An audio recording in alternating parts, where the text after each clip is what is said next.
Bonjour YouTube, je suis Sébastien et ma tondeuse ne démarre pas. Alors on va pas faire cette tondeuse en particulier, on va faire toutes les tondeuses du monde. Une tondeuse qui démarrait et ne démarre plus, au moins que vous ayez vraiment fait une connerie, c'est soit un problème d'essence, soit un problème d'air, soit un problème d'étincelle, donc de bougie. Pour peu que ce soit une tondeuse essence, hein. On va s'occuper que des tondeuses à l'essence. Le réservoir, il est là, ça vous devrez savoir. Le filtre à air, il est là. Et la bougie, elle est là. Donc, on va s'occuper de ces trois éléments l'un après l'autre. En l'occurrence, parfois j'arrive à la démarrer et elle tressaute et elle s'éteint. Probablement un problème d'essence, mais on va faire les choses dans l'ordre. Vous noterez que je l'ai soulevé un peu pour que ce soit plus pratique pour filmer. Vous pouvez très bien le faire par terre, il n'y a aucun besoin de la soulever. Moi, c'est purement pour le confort de la filmer et de travailler aussi dessus. La première chose, la plus facile, c'est le filtre à air. Hop, on enlève comme ça. Il y a une platine en dessous qui le retient, qui n'a aucun intérêt, qui devrait probablement venir avec. Et on voit notre carburateur ici. Hop, on a notre petit écrou papillon. Donc la plaque qui est en dessous. Et ensuite, on a de la mousse qu'il faut arriver à sortir. Voilà.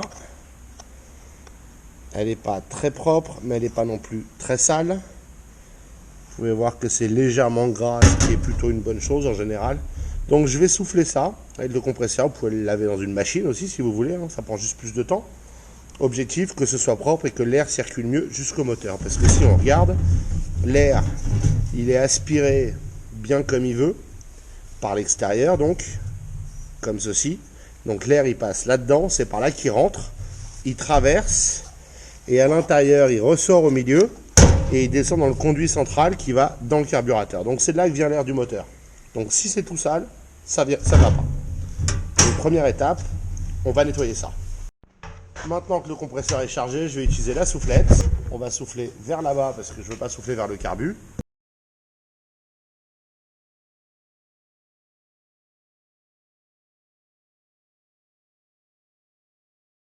Ça nous évitera d'acheter un filtre à air neuf. Celui-là est bon pour le service.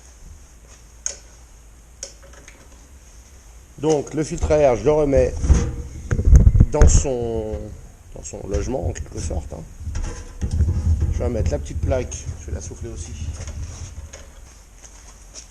Tant qu'à faire. Voilà, hop. Petite plaque soufflée, filtre à air bon pour le service. La prochaine étape que je veux faire, c'est enlever ce morceau de plastique pour accéder au carburateur en tant que tel.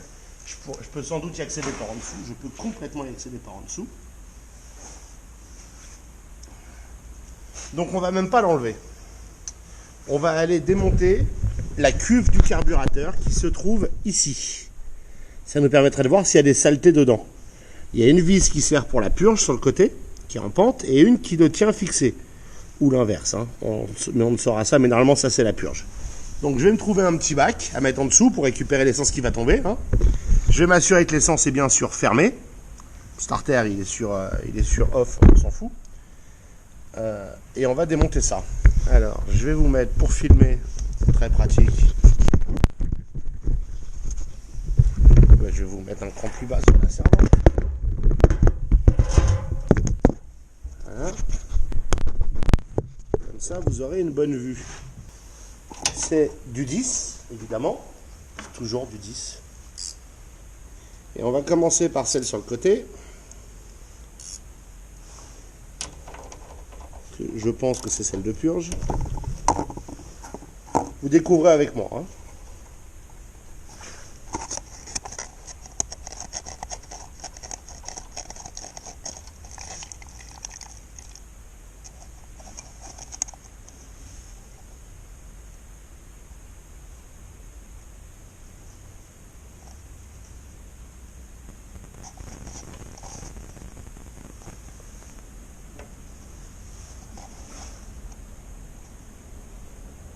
Ça ne devrait pas couler autant.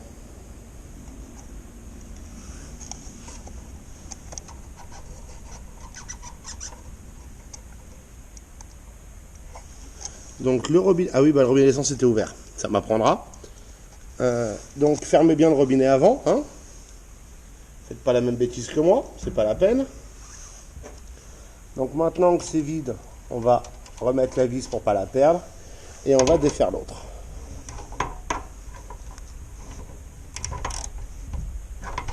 Ok, je vais chercher une clé plate de 10.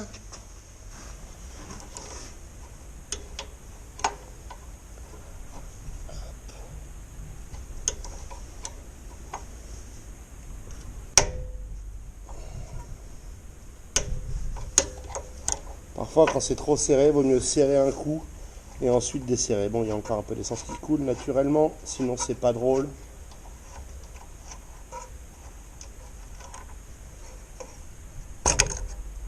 Et voilà, on a notre cuve qui est somme toute relativement propre au fond.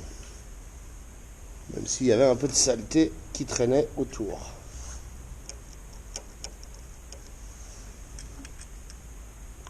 Ce que ça nous apprend, c'est qu'on a de l'essence. Alors maintenant, on va faire un test idiot.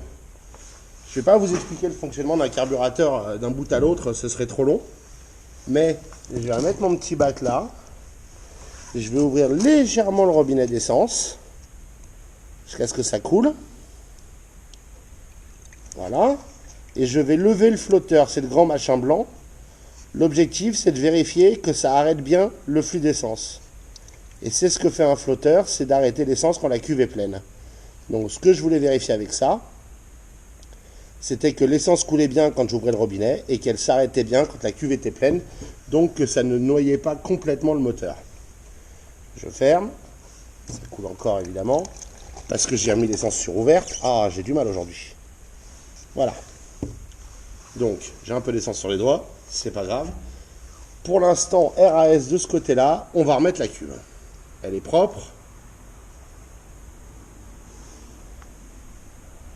On va se satisfaire de cette situation. Il y a de l'essence qui arrive. Et c'est la première chose qu'on voulait tester.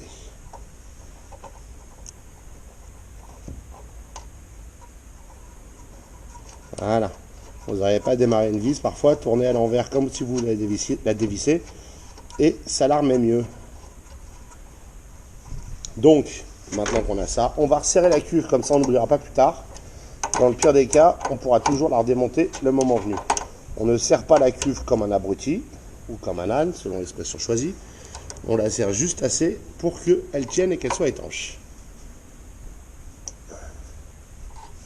Donc, on a pour l'instant vérifié que l'air, il y en avait. On a vérifié que l'essence, elle coulait bien. La qualité de l'essence et l'état de l'essence dans le réservoir peuvent jouer. Mais on ne va pas s'en inquiéter pour l'instant. C'est un deuxième niveau de problème, ça. L'étape suivante, c'est la bougie. On a donc l'antiparasite qui est là, avec le fil d'allumage qui vient de quelque part là-dedans. Et on a la bougie qui est là. Donc maintenant, on va démonter la bougie. Alors pour démonter la bougie, il faut des douilles longues. Je ne sais pas de quelle taille. Aïe. Mais il suffit de les tester.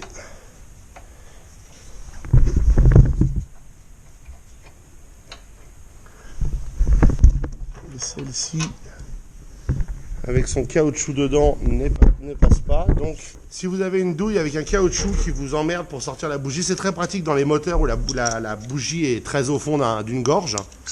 C'est pas nécessaire partout, donc vous pouvez l'enlever en passant un tournevis par derrière. Et maintenant, on s'aperçoit que notre douille, elle va dessus. Donc on va prendre ça, une rallonge.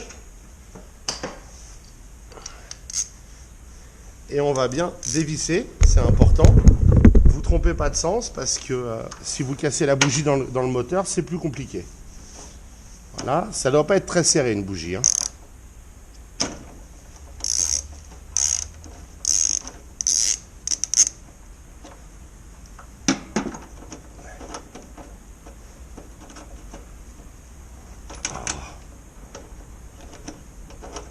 Mon problème, c'est plus la douille qui ne passe pas que la bougie à ce stade. Je vais la finir à la main. Et on a la bougie. Et la bougie, elle est un peu noire. Elle est un peu trop riche, donc.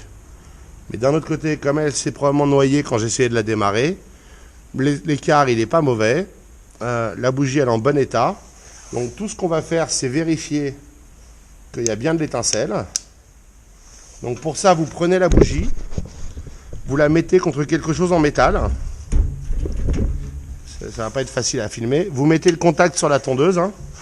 Elle va pas démarrer. Vous ouvrez pas l'essence, vous mettez pas le starter. Tout ce que vous voulez, c'est voir une étincelle.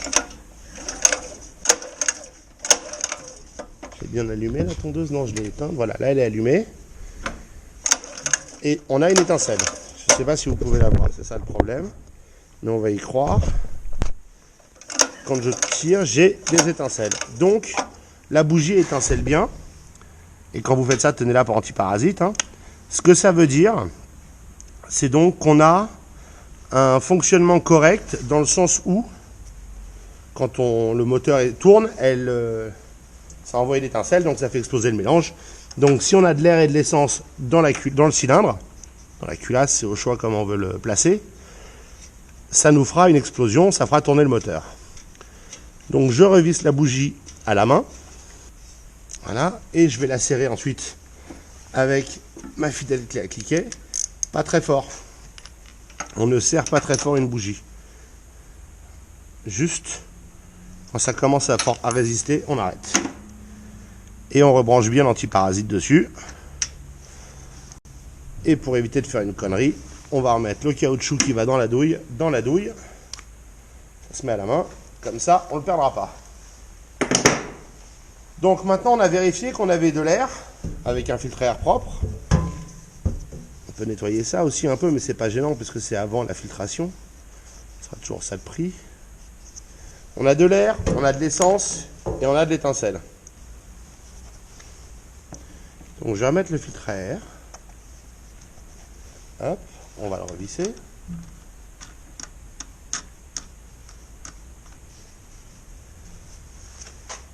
Je vais ouvrir l'essence en vérifiant que rien ne coule. Voilà. Je vais enlever mon petit réservoir d'essence du bordel. C'est sec en dessous. C'est bien. Donc maintenant, avant d'aller plus loin, on va voir si ça fonctionne. Donc l'essence est allumée, le starter est mis, normalement. Ouais, je pense. Pas très clair. Le contact est mis ici, sur l'interrupteur. Et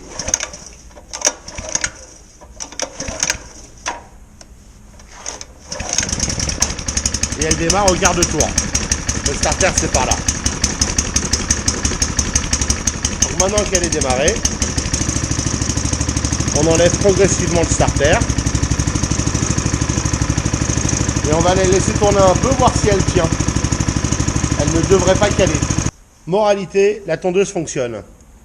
Donc, on est bon pour le service. Si ça ne vous a pas résolu votre problème, parce que c'est ça qui est important aussi, vous pouvez regarder l'alimentation entre, si vous n'avez pas d'essence là, ça vient du tuyau qui va du réservoir jusqu'au carburateur. Sur celle-ci, il y a le robinet d'essence qui est là, donc on peut voir que le tuyau arrive derrière et il passe dans le plastique. Donc il faudrait démonter beaucoup plus, à commencer par vider le réservoir. Mais il peut y avoir des saletés au fond, c'est une possibilité. Nous, le nôtre, il a plus rien qui retient le bouchon, mais il a une petite crépine à l'intérieur. Je vais essayer de vous sortir pour vous le montrer. Si ça c'est dégueulasse, c'est mauvais signe pour le fond du réservoir. Si la bougie ne fait pas d'étincelle, le plus simple c'est de trouver une autre bougie et de la tester avec l'antiparasite pour voir si celle-là fait une étincelle. Si la deuxième bougie ne fait pas d'étincelle, vous avez un problème d'alimentation entre l'antiparasite et l'interrupteur probablement, hein, qui peut être une source de panne. Si l'interrupteur ne contacte plus correctement, il n'y aura pas de jus. Donc il faudra tester l'interrupteur.